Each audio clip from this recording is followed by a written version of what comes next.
कि जब किसी से प्रेम भी करते हो, मान लीजिए आजकल बच्चों के प्रेम में क्या होता है, सबसे पहले पासवर्ड शेयर करते हैं कि तुम मुझसे प्यार करती है, हाँ तो पासवर्ड दे, तुम मुझसे प्यार करता है तो पासवर्ड दे। दोनों पासवर्ड देते हैं, फिर एक और आईडी बना लेते हैं अलग से, उसका पासवर्ड दे देते हैं। फिर उसके बाद भरोसा और कायम करना है। फिर रात को 2 बजे जब पेरेंट्स सो चुके हैं फिर वीडियो कॉल करते हैं। भरोसा करती है, हाँ तो फिर कपड़े उतार वीडियो कॉल पे। ये खेल शुरू हो जाता है। अपने बच्चों को समझाना है दुनिया का कोई भी इंसान कितना भी भरोसेमंद हो ऐसी गलती ना करे। लड़का हो तो वो भी ना करे, लड़की हो तो वो भी ना करे। और ये हमारी पीढ़ी निकल गई है, हमें नहीं पता कि ये भी खतरे होते हैं। हमारी पीढ़ी में ये सब खतरे थे ही नहीं, हमने कम से कम ये सब नहीं झेला। हमारी पीढ़ी में ये था कि गलती से आप कहीं हैं, नहा रहे हैं, किसी ने देख भी लिया, फोटो नहीं खींच सकता था। फोटो खींचने के लिए फोटोग्राफर बुलाना पड़ता था बाहर से, या तो हर आदमी फोन लेके घूम रहा है। और फोटो अगर खिंच गई, अगर आपको भी ऐसी मासूमियत आपके अंदर है कि मैंने फ़ोटो खींच ली, मेरा फ़ोन तो एयरप्लेन मोड पे है, मेरे फ़ोन में ही है, बाहर तो गया ही नहीं, इसको बोलते हैं मासूमियत।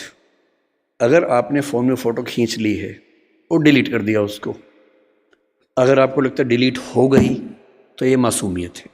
कोई सिंपल सा टेक्निकल एक्सपर्ट जो बहुत ज़्यादा पढ़ा लिखा भी नहीं है, 2 मिनट में फ़ोटो बाहर निकाल लेगा, कितनी भी डिलीट करते रहिए अपने फ़ोन से।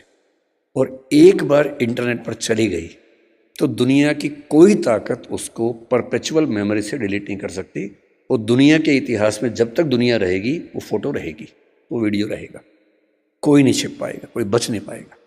और जब बच्चे इस दौर से निकलते हैं उनको एंग्जाइटी होती है, डिप्रेशन होता है, और उस समय उनको ज़रूरत होती है किसी ऐसे व्यक्ति की जो उनसे ठीक से बात करे, उनको समझे। अभी 2 महीने पहले एक वेब सीरीज़ आई है दहाड़ नाम की, अगर नहीं देखिए तो उसको देखिए। वो कई मामलों में अच्छी वेब सीरीज़ है। मैं उसका प्रचार करने के लिए नहीं आया हूँ, तो संयोग से मुझे अच्छी लगी तो बता दिया। जो मैं कहना चाह रहा हूँ उसमें क्या है, उसमें एक पुलिस का एसएचओ है, एसएचओ है या डीएसपी है शायद, एक अधिकारी है पुलिस का। उसी के जुरिसडिक्शन में एक स्कूल में उसका बेटा पढ़ता है, और स्कूल से कंप्लेंट आई कुछ बच्चे एक मोबाइल फ़ोन एक कमरे के अंदर देखते हुए पकड़े गए हैं। वो मोबाइल फ़ोन वही है जिसको उसका बाप ढूंढ रहा है किसी क्राइम की इन्वेस्टिगेशन के लिए, वो नंबर ट्रेस कर रहे थे, वही नंबर है। तो बाप और पुलिस की पूरी टीम भागी है, और प्रिंसिपल ने कहा कि वो बच्चे इस कमरे के अंदर हैं। अंदर गया तो उसका अपना बच्चा ही है, वो बच्चा क्रिमिनल नहीं है, वो तो गलती से फ़ोन उसके पास आ गया, वो वाला जो फ़ोन क्रिमिनल का था उसके पास आ गया। और तब वो पुलिस वाला देखता है कि उसका बच्चा और उसके 3-4 दोस्त वो सब वीडियोस देख रहे हैं जो 9-10 साल के बच्चे को नहीं देखने चाहिए थे। लेकिन उसके बाद सबसे इंटरेस्टिंग बात क्या है, घर जाके वो पुलिस ऑफिसर अपने बच्चे के साथ बैठता है, और कम से कम 2-3 मिनट का सीन है। किसी फिल्म या वेब सीरीज में 2-3 मिनट का मतलब बहुत बड़ी बात होती है। जब हम फिल्म लिखते हैं तो हमारा टारगेट होता है कि कोई भी सीन 1 मिनट से ऊपर का नहीं होना चाहिए किसी भी हाल में, वरना लोग बोर हो जाते हैं। मैक्सिमम 1 मिनट होता है। 2-2.5 मिनट तक एक थीम पर बात चल रही है, इसका मतलब डायरेक्टर चाह रहा है कि ये बात ठीक से पहुंचे। और बाप अपने बेटे को सिखा रहा है कि बेटा ये चीज़ें इस रूप में नहीं होनी चाहिए, इस रूप में होनी चाहिए, सही उम्र में होनी चाहिए। और तुम जो वीडियो देख रहे थे उसमें लड़की को ऑब्जेक्ट की तरह इस्तेमाल किया जा रहा था। लड़कियां ऑब्जेक्ट नहीं होती हैं, इंसान होती हैं। तुम्हारी माँ, तुम्हारी बहन भी लड़की है, ध्यान रखना। जिससे प्रेम करो, जिससे शादी करो, वैसा ही सलूक करना जो चाहते हो कि तुम्हारी बहन के साथ भी हो। ये होती है बाप की जिम्मेदारी, ये होती है माँ की जिम्मेदारी कि जब बच्चे उस रास्ते पर जाए तो उनको थोड़ा समझाए कि क्या करने की ज़रूरत है। इस दौर में पहली बार ऐसा हो रहा है कि ड्रग्स इतने आसानी से उपलब्ध हैं जो किसी और दौर में उपलब्ध नहीं थे। कंपटीशन जितना कभी नहीं था उतना आज है, इसलिए कोटा में ऐसी घटनाएं रोज़ सुनने को आ रही हैं हमारे सामने। ग्लोबलाइजेशन ऐसा है कि कम से कम आपकी कम्युनिटी में, क्योंकि आपकी कम्युनिटी एक रिच कम्युनिटी है, जनरली आपके बच्चे देश से बाहर यात्रा करेंगे ही करेंगे, ग्लोबल बिजनेस बनाएंगे, कोई ऐसा बिजनेस बनाएंगे जो कई देशों में चलता हो, तो उनको आना जाना पड़ेगा ही पड़ेगा। एक ऐसी पीढ़ी जो ग्लोबल विलेज से कनेक्टेड है, इंटरनेट से कनेक्टेड है, एआई की दुनिया में है, उसके ऊपर जितने खतरे हैं उतने कभी नहीं थे। इसलिए पहली बात जो मैं कहना चाह रहा था वो ये है कि थोड़ा सा मुस्तैद हो जाने की ज़रूरत हम सबको है। बच्चों पे आरोप लगाना सबसे आसान काम है, तू है ही ऐसा, तू है ही वैसा। सही तरीका ये है कि हम समझे कि हमारी क्या जिम्मेदारी बनती है। मेरा तरीका ये है कि किसी विषय पर बात करने से पहले एकदम बेसिक बात से हम शुरू करें। कि जैसे मुझसे लोग कहते हैं कि भाई पेरेंट के तौर पे हमें क्या करना चाहिए, क्या नहीं करना चाहिए। तो मैं सबसे पहले बोलता हूँ कि मैं कोई खास पेरेंट नहीं है, तो आप मुझे कोई 30 मार खाना समझें। मैं बहुत सामान्य किस्म का पेरेंट हूँ, तो उतना ही बताऊँगा जो मैंने अनुभव से सीखा है, फेलियर से सीखा है। जिस मामले में मैं अपने बच्चे को नहीं समझा पाया, अब समझ में आया कि हाँ ऐसे होता तो और अच्छा होता, तो मैं उस अनुभव की बात कर सकता हूँ। सबसे पहला सवाल अपने आप से ये पूछना है कि हम अपने बच्चों से चाहते क्या है, पर्पस क्या है हमारा। अगर पर्पस स्पष्ट है तो तरीके सारे मिल जाएंगे, अगर पर्पस स्पष्ट नहीं तो तरीके नहीं मिलेंगे। मैं अपने बच्चे को किस रूप में देखना चाहता हूं, अगर ये क्लैरिटी है तो सारे रास्ते क्लियर हैं। तो मैंने अपने आप से पूछा कि मैं अपने बच्चे की जिंदगी में क्या चाहता हूं। तो मैंने 4-5 एरोज निकाले कि क्या मैं ये चाहता हूं, ये चाहता हूं या ये चाहता हूं।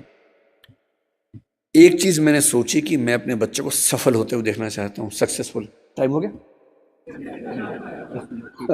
ठीक है, आप जितना कहेंगे 10 मिनट। ये छुप के बोल रहे 10 मिनट, तो मैंने खुल के बोल दिया।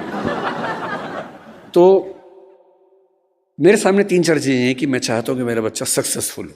सब चाहते हैं, आप भी चाहते ही होंगे। सक्सेस का मतलब है खूब पैसा हो, पावर हो, प्रसिद्धि हो, सामाजिक रसूख हो।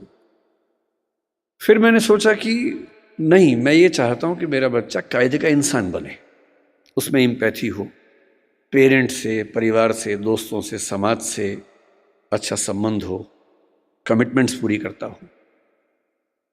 फिर मुझे लगा ठीक है कमिटमेंट्स, लेकिन मैं चाहता हूं कि मेरा बच्चा इतना मजबूत हो, स्मार्ट हो कि किसी भी चैलेंज को झेल सकता हो, घबराए नहीं।